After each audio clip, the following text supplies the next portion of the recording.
So welcome back guys sa ating channel sa Stock Play, at bago natin pag-usapan si food, please subscribe to our channel and don't forget to press the bell button para palagi kayo updated sa mga bagong videos na i-upload natin about sa stock market.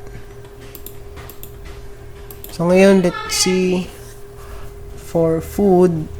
Okay, ano ba nakikita natin kay food for period ended quarterly September 30, 2019.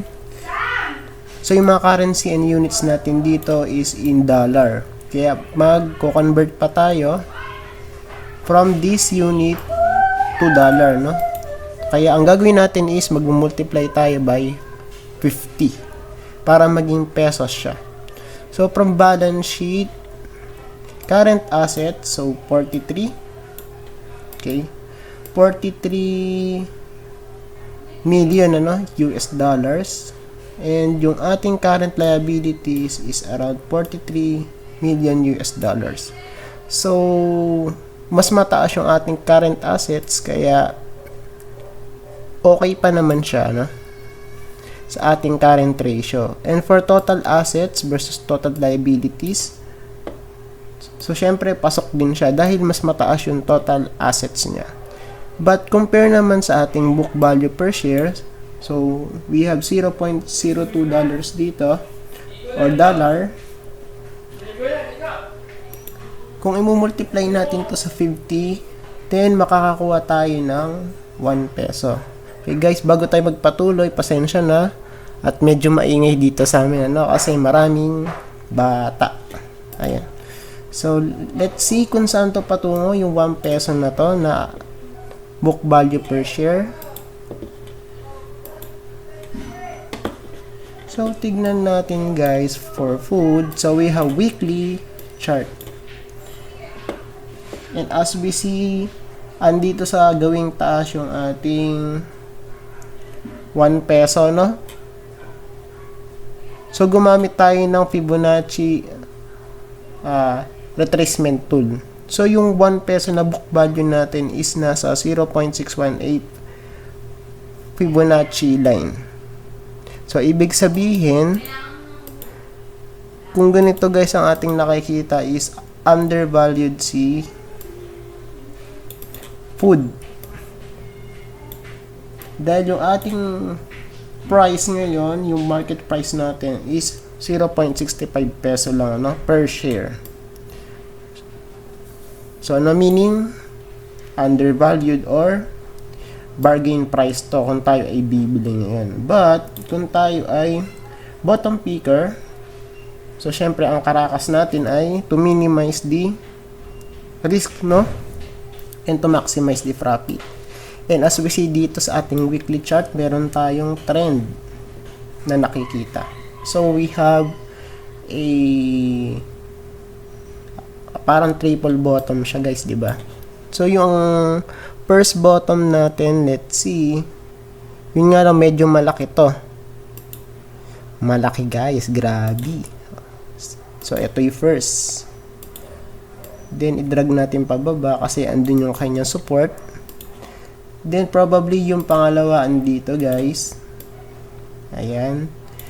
Then yung last is possibly eto na siya. Ayan. So eto na siguro yung start natin para tayo ay magkaroon ng clear trend line or trend channel na tinatawag. So let's see, nung nag-bottom dito sa first bottom natin, nag-held siya or nag-hold siya sa support. So dito sa part na to, so syempre bumagsak, then nag-hold doon, then we have a upside upside rally. So let's see, tingnan natin kung ano yung naging profit niya. 2016 January hanggang dun sa dulo, so we have 238 days, almost 7 ba? Tama, almost 7 months siya. Then yung profit niya is 130%. Not bad guys for a trend trader and for bottom pickers.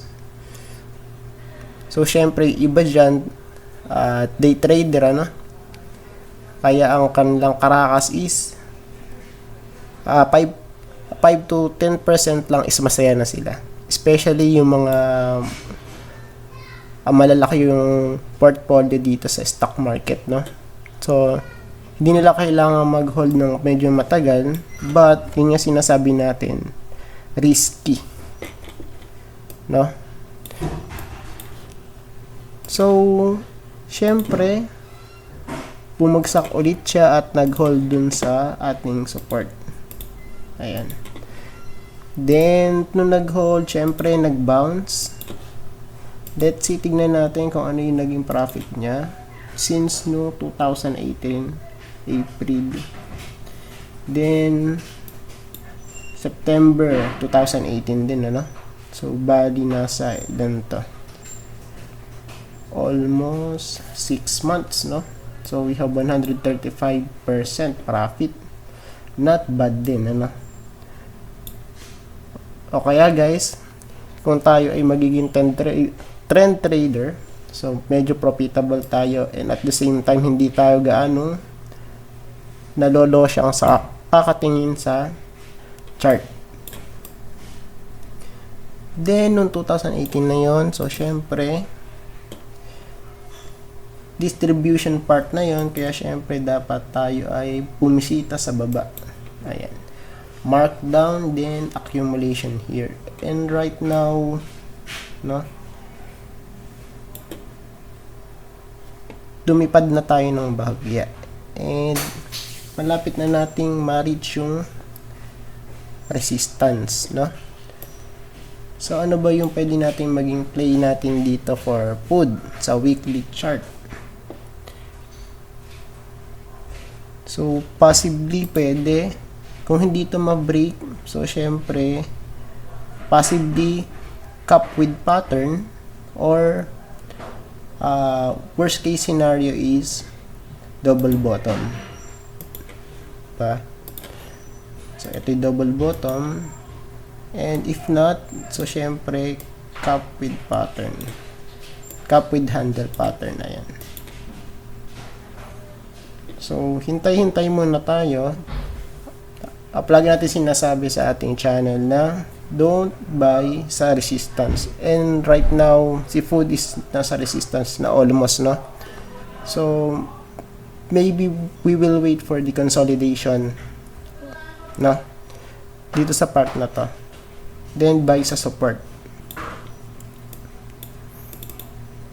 Then yung sa ating mga indicators, so pataas naman siya, no?